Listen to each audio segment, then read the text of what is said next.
Hola a todos, bienvenidos al canal de YouTube de Tejiendo Versos. En esta oportunidad les quiero hablar de los cuentos completos de Julio Cortázar. Son 3 tomos de la editorial Santillana que hoy pertenece a Penguin Random House. La persona encargada de hacer la introducción de los cuentos completos de Julio Cortázar fue Mario Vargas Llosa, quien tuvo la oportunidad de conocerlo y nos habla de Cortázar como escritor y como y bueno, en otras facetas de su vida, en otras facetas un poco más personales, no tan públicas. Y entre esas cosas que nos cuenta Mario Vargas Llosa acá, se encuentra el hecho, por ejemplo, de que Julio Cortázar tenía una habitación llena de juguetes que él adquiría o que él mismo fabricaba. Y eso nos dice mucho de ese escritor que es un niño y que juega y que crea. Porque Julio Cortázar juega con los personajes, juega con la historia misma, me refiero a sus narraciones, y juega con el lector. Eso se ve en las múltiples formas que tiene de narrar y también en esos sucesos extraordinarios que ocurren a partir de los hechos cotidianos. Ese niño que juega y que crea se ve en ese Cortázar que sorprende con las historias, en ese Cortázar que inhibe expectativas, ese Cortázar que no es predecible, que siempre tiene algo con lo que uno va a quedar maravillado o sorprendido. Bueno, aunque también me estaba refiriendo a que ocurrían hechos extraordinarios a partir de lo cotidiano, pero Cortázar también le escribe a lo fantástico, como por ejemplo en sus historias de los cronopios y los famas, que se encuentra en el tomo número 2, aunque a ellos también los ubica en un contexto muy cotidiano, los pone en las calles, los pone en sus casas, los pone en espacios públicos como en los parques a campo abierto.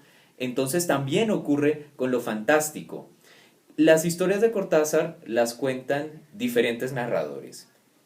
El que está fuera de la historia, o que ve la historia desde afuera más bien, el que la vive y muchas voces que van construyendo la historia. Cortázar en algunas historias pone a varios personajes a que la vayan contando, a que la vayan construyendo, y eso es como si uno tomara una pelota y se la arrojara al otro, y el que la tiene va contando una parte de la historia y así hasta que logran construirla. Y hablando de los personajes, bueno, yo considero que él los presenta de una manera muy humana. ¿Eso qué significa? Que nos muestra sus aciertos, nos muestra sus errores, nos muestra sus perversiones, nos muestra sus miedos, sus cualidades, sus penas.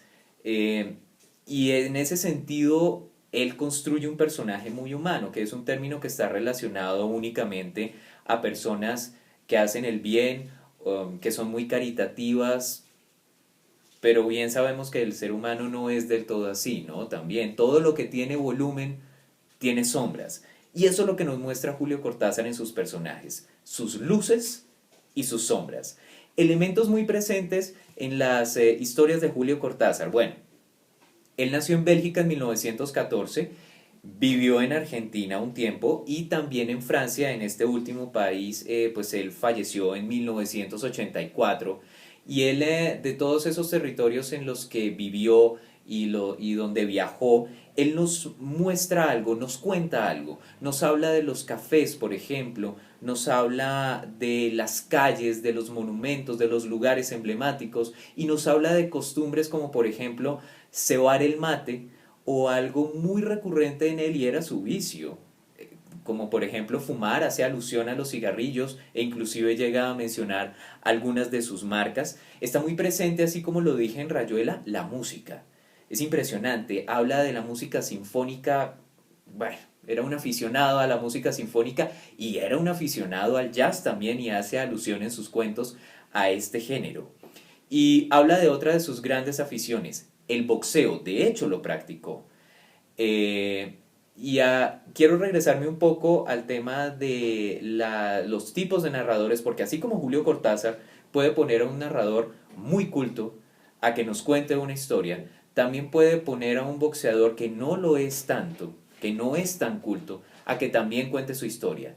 Entonces podemos ver a múltiples narradores, diferentes voces, diferentes culturas, diferentes educaciones, contando muchas historias. Y eso hace una lectura enriquecedora. Leer a Cortázar se vuelve un placer. Y con eso quiero terminar. Es una recomendación, les recomiendo leer a Cortázar. Leer a Cortázar es una aventura. Leer a Cortázar es un placer que recomiendo vivir. De esta manera quiero dejar abierta una pregunta. Los invito a que la respondan en los comentarios de este video y es: ¿qué libro les ha propuesto una aventura? ¿Qué aventura nos proponen ustedes vivir a través de un libro? ¿Qué libro se ha convertido en un placer para ustedes?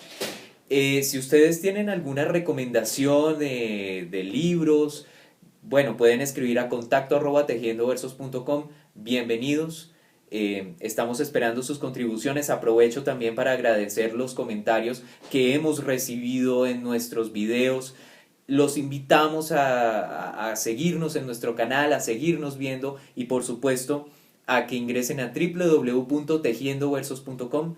Este hecho de recomendar libros y hablar de ellos es una parte de otras cosas que hacemos.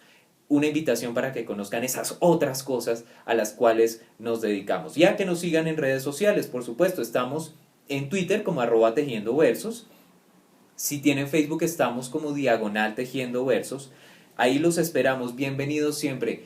Y como decimos al final de los videos, seguimos tejiendo versos.